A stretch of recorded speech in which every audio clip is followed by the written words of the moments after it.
अगर आप ऑस्टियोपोरोसिस का शिकार हैं, बच्चे रिकेट में मुब्तला हैं और आप ऑस्टियोमलाशिया में मुब्तला हैं। आज का मेरा टॉपिक है फीरो रूल्स D3 इंजेक्शन।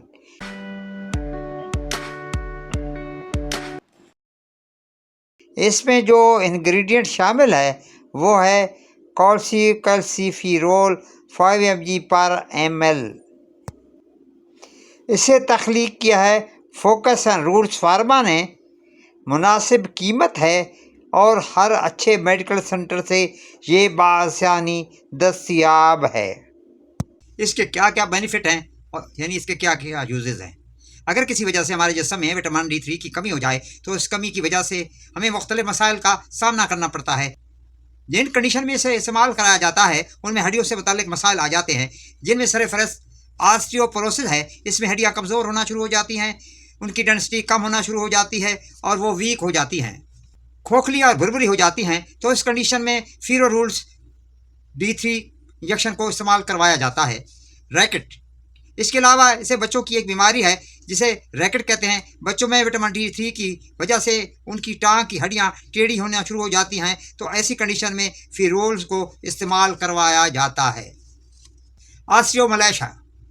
ऑस्टियोमैलेशिया और बड़ों में विटामिन D3 की कमी की वजह से उनकी टांगों की हड्डियां कमज़ोर और टेढ़ी होना शुरू हो जाती हैं, तो ऐसी कंडीशन में यानी ऑस्टियोमैलेशिया में, जिसे अडल्ट रिकेट भी कहते हैं, फीरो रूल्स विटामिन D3 इंजेक्शन को इस्तेमाल करवाया जाता है।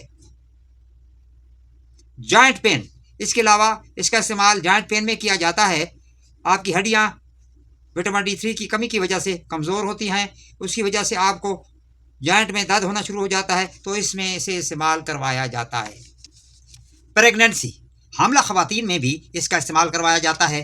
उनकी हड्डियां दर्द करने लग जाती हैं, जिस समय वीकनेस आ जाती है, तो उसी कंडीशन में उन्हें फीरो रूल्स D3 का इंजेक्शन इस्तेमाल करवाया जाता है।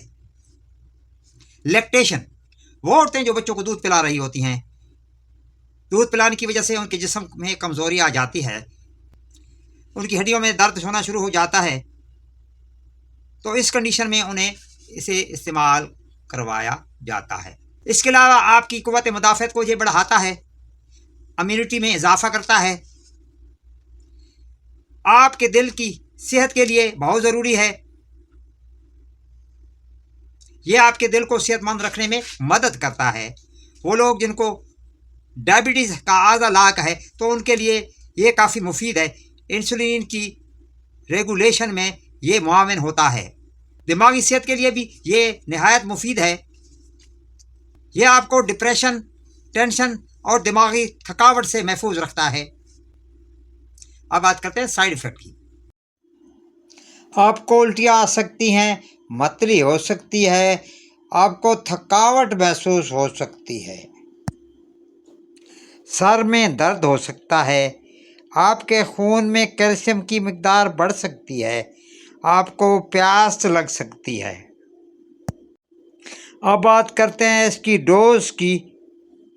इसका इन्हिसार आपकी बीमारी, आपकी उम्र और आपकी कंडीशन पर है और आपकी बॉडी वेट पर मुनहसर है। आपका डॉक्टर इसको मद्देनज़र रखकर इसका तयन करेगा।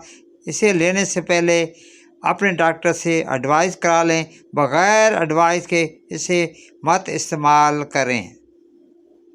वीडियो अच्छी लगे तो मेरे चैनल को सब्सक्राइब कर दिएगा, वीडियो को लाइक कर दीजिएगा और अपने दोस्तों को इसे शेयर कर दीजिएगा। बेल आइकन को दबा दीजिएगा। आपकी समातों का बहुत बहुत शुक्रिया। पाकिस्तान जिंदाबाद। Thanks for watching my video.